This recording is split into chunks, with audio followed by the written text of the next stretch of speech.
Solidarity movement that I'm not sure you call the solidarity movement a cult, but you referred to a cult, maybe talking about the BDS movement. I do think that the cult is not a little, it's actually getting bigger. Maybe it's not, and the BDS movement has actually, with its flaws maybe, succeeded in grasping people's attention and Frank, we have to free ourselves of illusions. When I don't know how old you are, but when I was a young man, I was a Maoist, you know? And we always thought our movement is growing. 6,000, 8,000, we're growing, you know? What you call growing, how many people are you really reaching? Are you reaching a mainstream public? I don't think so. I mean, it takes time, but I think, for example, like there's Israeli Apartheid Week starting in a few weeks, end of February, and I'm not an organizer of this, but I know lots of people that organize it, and this year it's like there's like 27 countries involved, loads of campuses that never touched it, and I think if the students start to get involved, you know, sometimes the students can influence their parents, and then, so I think, you know, it's a small process, but I think the BDS movement is helping actually making the movement a more global movement. I said clearly, I think the solidarity movement has the right tactics. I support the BDS, but I said it will never reach a broad public until and unless they're explicit on their goal. And their goal has to include recognition of Israel, or it's a non-starter. It won't reach the public, because the moment you go out there, Israel will start to say, what about us? And they won't recognize our right. And in fact, that's correct. You can't answer the Israelis on that, because they're making a statement that's factually correct. It's not an accident, an unwitting omission that BDS does not mention Israel. You know that, and I know that. It's not like we forgot to mention it.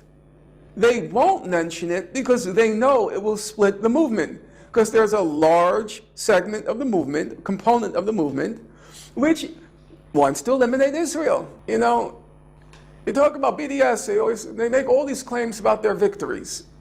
All their claims about their victories. Well, you know what? You see these 10 fingers? These more than suffice to count all their victories. There are superfluous fingers here to count all their victories. It's a cult where the guru says, we have all these victories, and everyone nods their head, and nobody sits down to do the arithmetic on their own. I see viola mentioned like 20 times a year. They keep repeating it as if it's a new victory. How many victories are there? Let's not get carried away. I hear them say BDS is the most successful tactic. Yes, it's had some victories, no question about it.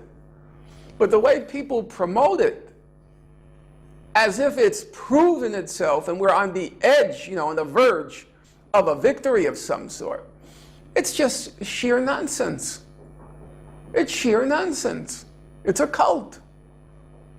And I personally, I'm tired of it. I went through my cult stage. I was a Maoist. And now when I look back, I'll tell you the truth.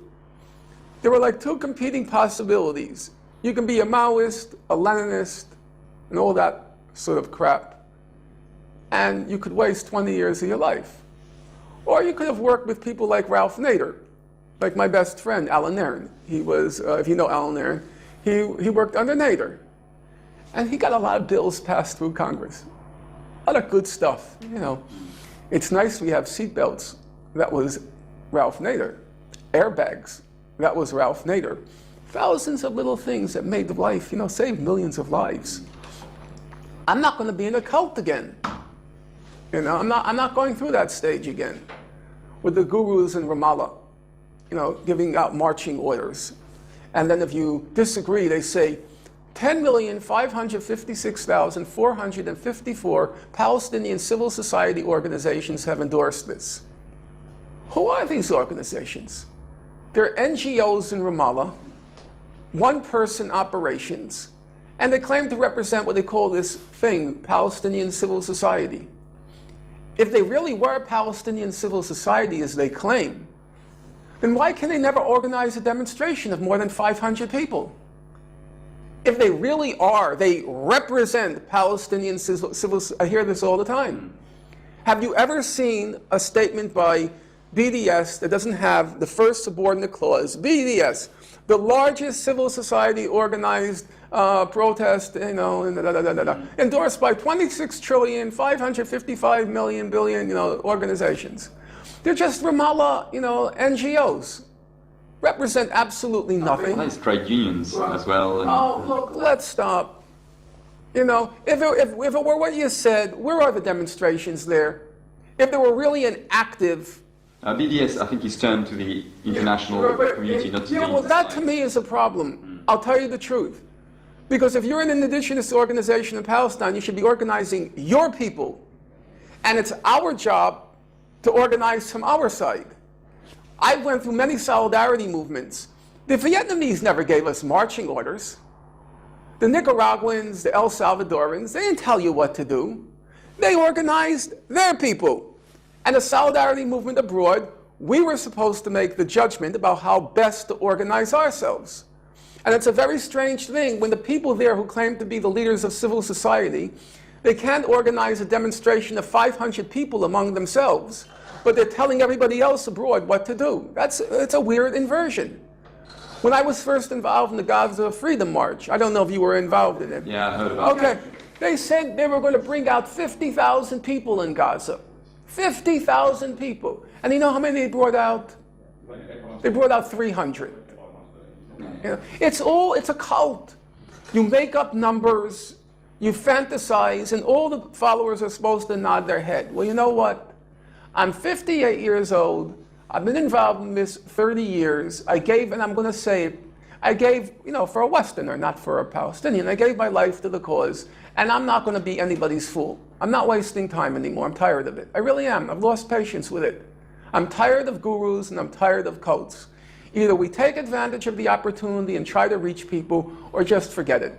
It's a waste of time, And trying to play these silly little games of your 3 tiers, your 3-layer cake, and and I know exactly what we're talking about, because if we end the occupation and we bring back 6 million Palestinians and we have equal rights for Arabs and Jews, there's no Israel. That's what it's really about. And you think you're fooling anybody? You think you're so clever that people can't figure that out for themselves? No, they understand the arithmetic perfectly well.